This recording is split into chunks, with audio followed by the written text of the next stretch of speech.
Hello everyone, it's Geesje. Welcome back to my channel. Today I'm gonna show you how I make this envelope journal made from envelopes and cardstock.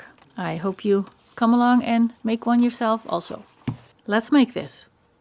First I'm gonna show you the supplies we need. Depending on how many envelopes you want to use, I suggest grabbing between 8 and 12 envelopes. Mine is closed 4 by 6 inches, and you can use a different size or a different closure. This envelope is 3/5 by 6.5 closed. This one has a flat closure, while this one has a pointy closure. Doesn't really matter what kind of envelope you're going to use. Then we want some pretty paper, either designer paper. Make sure it's the thin stuff. Don't use anything that feels too heavy because we're going to put that on the inside into the fold. So you want to be able to fold it easily. Here I have some jelly prints, which I will be using. I even have some jelly prints on tissue paper, works just fine. Then we need regular cardstock. This is your regular cardstock that I get from either Walmart or Staples, just the regular kind. And we're gonna need some painter's tape. It doesn't really matter if it's 1 inch or 2 inches wide. And of course a pair of scissors and a scoring board and some glue later on. But these are the supplies we're gonna use to make this envelope journal. What we're going to do is trying to get rid of this glue line here, and to make the journal a little prettier, we're going to use our papers to put inside the envelope. So what we want to do is cut your paper 1/8 of an inch smaller than the width of your envelope. So my envelope is 6 inches wide, so I cut my paper 5 7/8 wide. Then I want a little room, because once it's in here, I would like a little room to maneuver it. I cut my paper, well, this is too much, you don't need this much, but I cut my paper a little longer than the longest length of your envelope when it is open. All right, once you've cut it to size, we're going to slide this in. If you find you're having trouble sliding it in easily, cut it a little smaller yet. So we want this all the way in to the bottom. Now we're going to glue the glue line. I'm going to use a glue stick. Grab yourself some scrap paper and put glue along the edge. I wouldn't suggest using wet glue because then you get wrinkles. And then you smooth this out like so. And then you want to cut this off, following your envelope line, not cutting in your envelope. And you do that with all your envelopes. Next thing we do is we're going to cut our cardstock to size. We're going to cut our cardstock 1/4 inch taller than our envelope is, but the same width. So I'm going to cut mine 6 inches by 4 1/4, okay?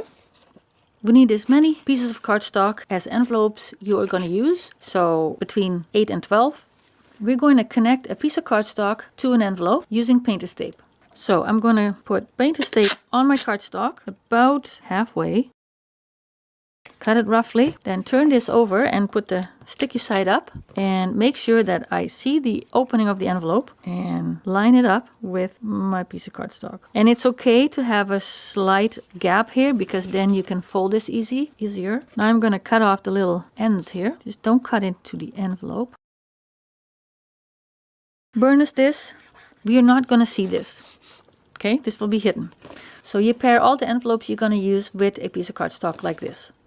To connect the envelope sets, we're going to use a hinge, and we're going to make this hinge from cardstock, which is 1 inch wide by the width of your envelope. So my strip is 6 inches long by 1 inch wide. Then I'm going to use double-sided tape, then score it, and then fold it in half. Now, if you don't have double-sided tape, when you apply this to your project, use a thin bead of glue only at the edge. We want this part to stay clean. This way the envelope can expand a little when you add things to it. So I'm going to remove one paper from the double-sided tape and add it to a side of my envelope set. I'll remove the other paper. Flip it over because this way it works better. Make sure that your other set is facing the same way. So I have both envelopes up. Then I'm going to align the edges and press down. Now we're going to make this into a pocket. So we're going to cut 2 strips, also of cardstock, 1 inch wide. And the length of your strip will be 1/8 of an inch shorter than the height of your envelope. So my envelope is 4 inches. My strip is 3 7/8. Again, adding double-sided tape to only the edge, making sure that the center is clean. Score it in half and fold it. Remove one paper only for now. And do this on the envelope side. This way you can know where to place it. Start from the top. Align the top, and we have a little gap in the bottom, which is fine. Align the fold with the edge of your envelope. Then we're going to do the same on the other side. Removing the paper from one end. Again, start at the top, align the folds and press. To close this, we're going to remove the top part and then fold it over and crease it. Do the same with the other side. Then, folding from the bottom up, align the edge with the top. Do the same on the other side.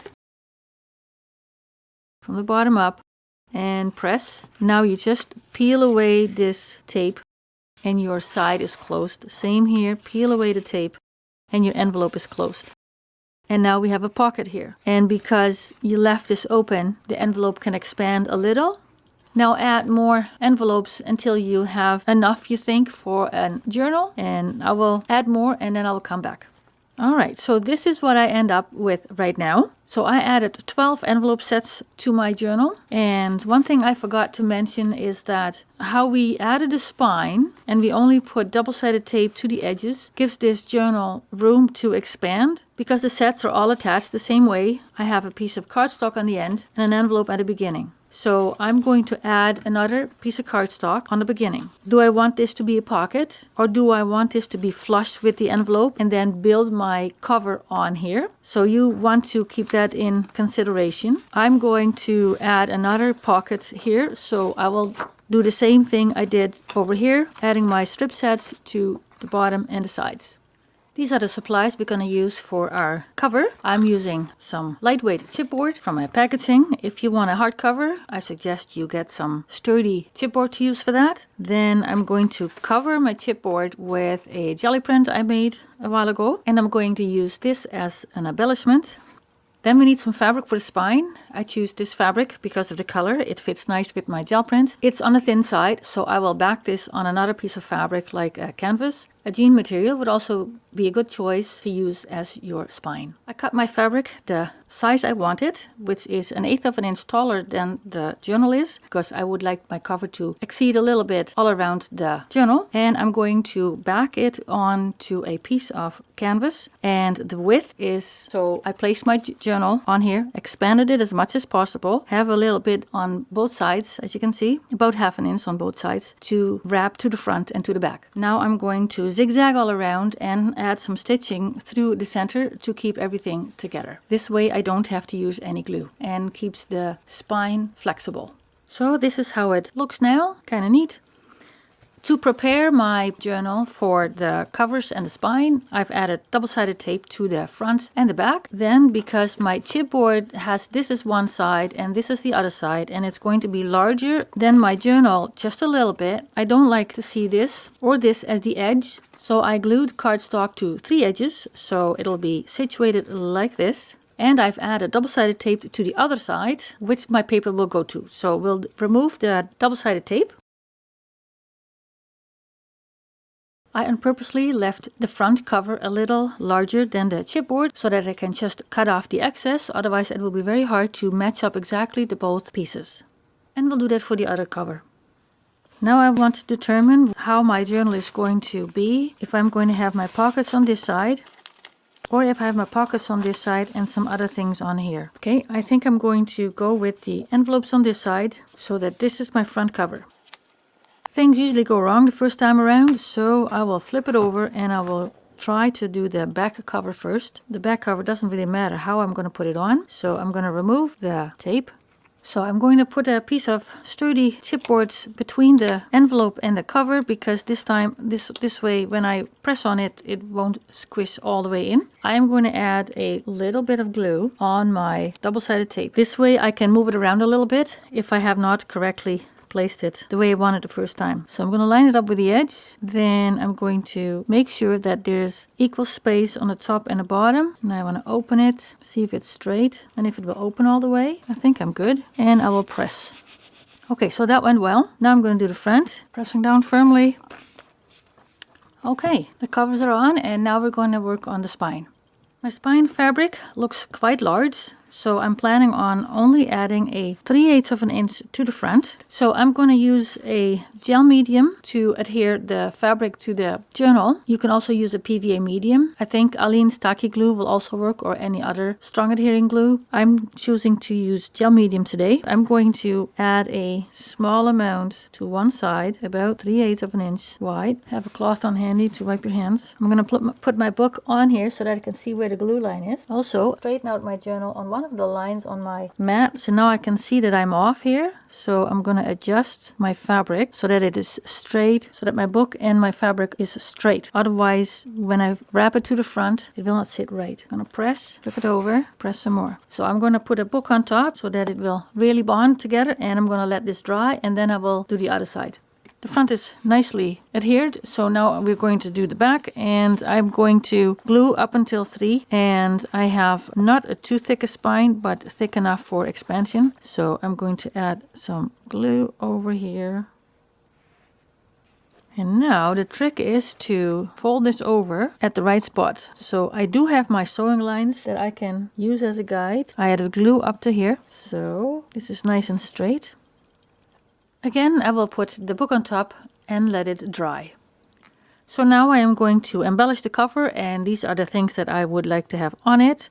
Starting with a strip of a dictionary page, I'm just going to use Aleene's Tacky glue to glue this onto the journal. I'm going to spread this out a bit, then it doesn't seep out from the sides if I push it on. And I usually put it on upside down, and I'm going to have it cover the edge of my spine. Then I'm going to put this on, and that's a little tricky because how are we going to glue this onto the surface? So I have here matte medium. It's a fluid gel and it dries matte. I will pour a bit in a lid, and I'm going to estimate where I want it. So I'm just going to add some of this where I think it needs to go. And it doesn't really hurt to have it to have the glue a bit spread out more than I need, because it's gonna dry matte. So like this, I'm going to, with my cloth, dab it carefully because I don't need it that wet. And I'm going to let this dry, but I'm going to right away add my last piece on it using Aleene's Tacky glue again, and somewhat over here, I think.